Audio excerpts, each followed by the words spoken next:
Welcome back to the Art Felt Brush. I'm Sarah, your host, and I'm so happy you've joined me today. I hope your holiday season is off to a wonderful start. My family and I have already begun to immerse ourselves in the spirit of the season. We kicked it off strong with a Pentatonics concert. Their voices were incredible, and the show was pure joy. We even ended up in a TikTok video singing Hallelujah, which was goosebump-inducing. I don't know if anything feels quite as magical as 10,000 people harmonizing together. Add in the glow of cell phone flashlights, and you've got yourself a lasting memory. Which leads us to today's theme: how to use music when creating art.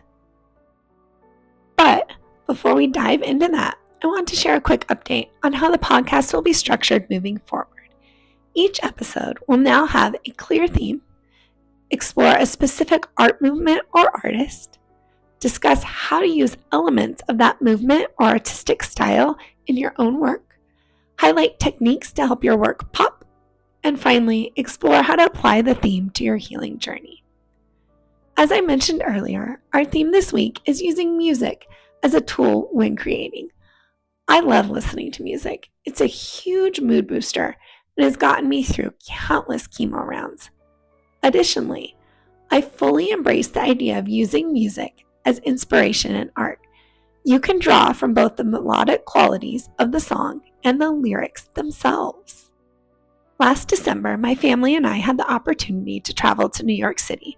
We did all the touristy things, visited the Statue of Liberty, ice skated at Rockefeller Center, and saw the Rockettes.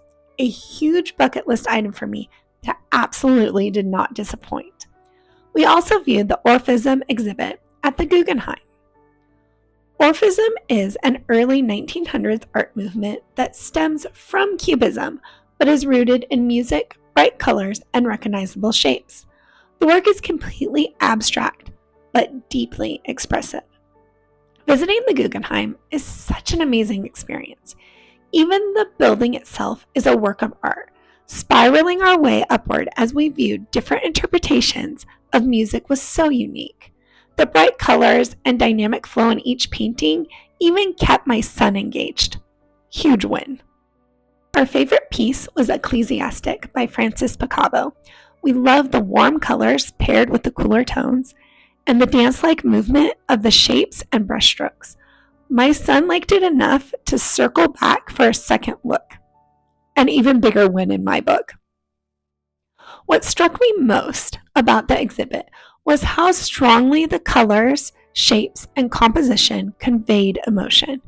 Even without hearing the music that inspired each piece, you could tell if it was meant to be sad, joyful, intense, angry, or even peaceful. It reinforced how powerfully color represents emotion. Orphism takes this even further by emphasizing shape, repetition, and cohesion. Sharp shapes, like squares, have edges and points that can signify endings. Continuous shapes, like circles, represent cycles or loops of feeling.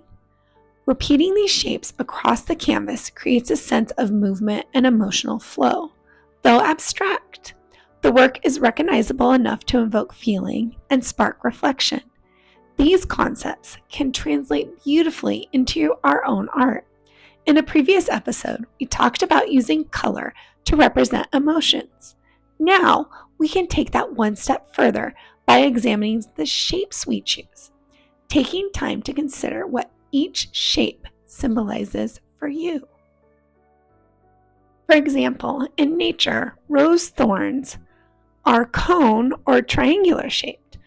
Thorns are sharp and cause pain, so using a cone or triangle in your work might represent a difficult feeling or event. But thorns are also attached to roses, something beautiful and good. That tension between the symbolism creates a deeper meaning in your work. This is also a great time to consider your materials. Watercolor and chalk pastels tend to feel softer, lending themselves to calmer or more peaceful emotion. Acrylic and oils are richer and brighter, which often makes them ideal for representing those more intense feelings. Every choice becomes part of the larger emotional language of your piece.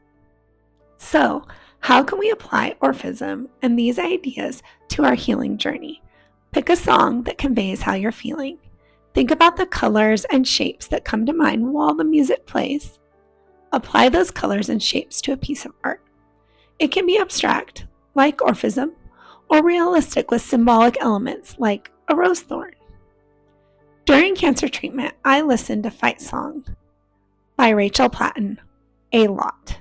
If I were to paint what it made me feel, I'd probably use natural elements like fire and water, both for their colors and for the contrast between explosiveness and calmness. I wouldn't use sharp shapes because my emotions at the time were fluid, constantly shifting.